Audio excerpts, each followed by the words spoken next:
Olá pessoal, tudo bem?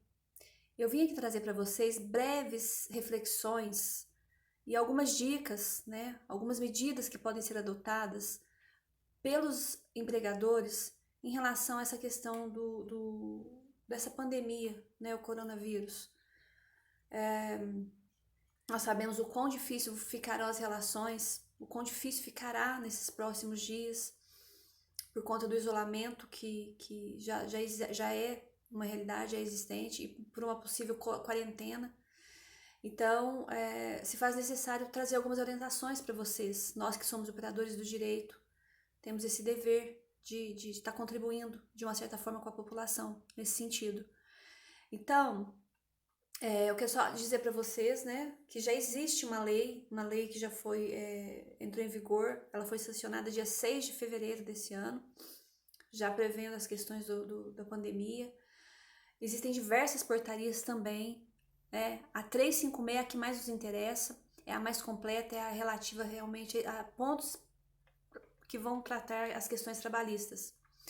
Então, eu vou tentar ser assim, o direito, vocês sabem que ele é muito dinâmico, muito amplo, principalmente o direito trabalhista. Então eu já deixo de antemão que os assuntos, né, as situações, elas devem ser realmente tratadas, cada caso concreto deve ser analisado para ser conduzido. Mas eu vou tentar trazer aqui para vocês situações, algumas mais corriqueiras, e medidas que vocês podem estar adotando. Então, uma das medidas é a questão do banco de horas.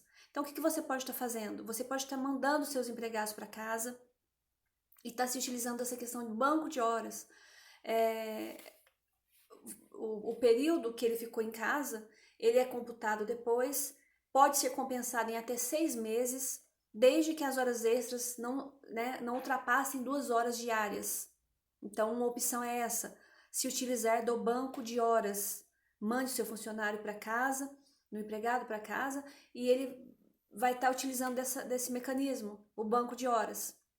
Outra opção que vocês podem estar utilizando é a questão das férias coletivas. Por conta da reforma, as férias elas puderam ser fracionadas em até 3 períodos de 14, não inferiores a 14 dias. Então, vocês podem estar utilizando dessa opção também.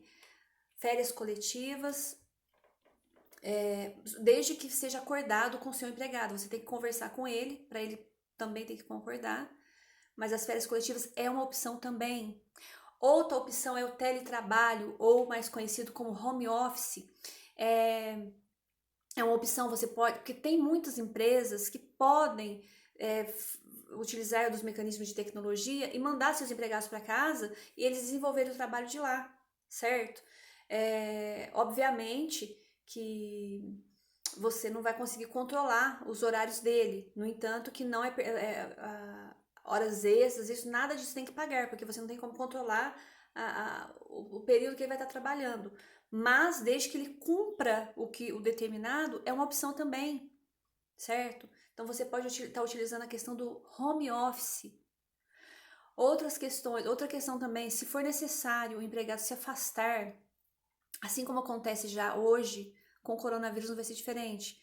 Vamos supor que a pessoa apresente algum tipo de sintoma, seja relacionado ao coronavírus ou não, tá? Porque até mesmo porque muitas vezes os sintomas do coronavírus nem aparecem. Mas vamos lá.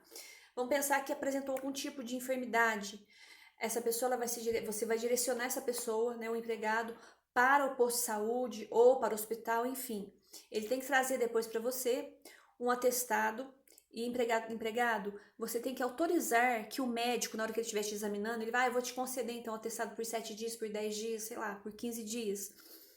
Você precisa autorizar que ele insira nesse atestado o CID, que é o Código Internacional de Doenças, tá? Então, isso, eu tô dizendo aqui providências que devem ser tomadas para que tudo se feche e você não tenha problema. Então, atestado contendo o CID, que é o Código Internacional de Doenças.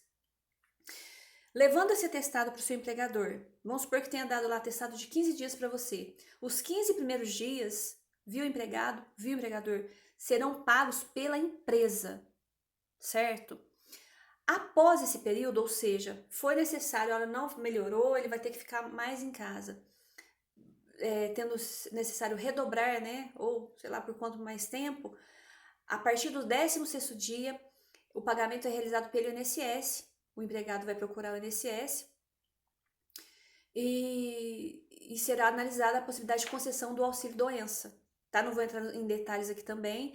Já tem, hoje, assim, até então, o auxílio-doença era concedido por meio de perícia. Hoje o INSS, até ontem, eles estavam terminando de decidir, mas me parece que eles vão aceitar somente o atestado médico, justamente para evitar a conglomeração, aglomeração de pessoas. Então, é isso.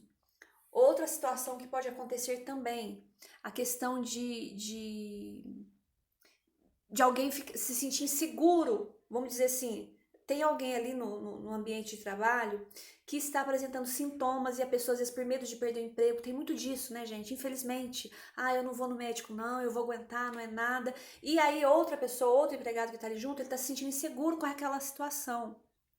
Você, empregado, que estiver, de repente, se sentindo inseguro por algum colega seu de trabalho que está resistente e não quer ir, você tem que chegar no seu empregador e dizer a ele o teu temor. Falar, olha, eu tô com medo, eu não quero ficar trabalhando aqui porque a pessoa está apresentando sintomas, está se recusando, resistente a ir para o médico, então eu quero me recusar a trabalhar, eu tenho esse direito, você realmente tem. Converse com o seu empregador, ele tem que analisar a situação, dependendo do que for, ele tem que mandar todo mundo para casa, tá? É muito sério isso, não pode descumprir, tá? Mas você, empregado, se sentir assim, com temor, tiver com medo realmente de ficar trabalhando por conta de alguém que esteja apresentando algum tipo de sintoma, você pode exercer esse direito, né, o direito de renúncia, e na pior das hipóteses, claro que a gente não quer que isso aconteça, mas se houver resistência por parte tanto do empregado, que possivelmente possa estar doente, ou do empregador, você pode exercer o teu direito não só de renúncia, mas pode utilizar do termo da questão da rescisão indireta, né? E todos os seus direitos são pagos, tá? Outra situação que pode acontecer também, empregados que estão voltando de férias, empregados que estão indo viajar, a empresa, ela não tem gerência sobre essas pessoas que foram viajar, que estão indo viajar. A pessoa, né, ela não tem como controlar isso. É claro que vai do bom senso do empregado e do empregador também, se ele ficar sabendo. Então, por exemplo, ficou alguém que está voltando de férias, sabe que está voltando de férias de locais.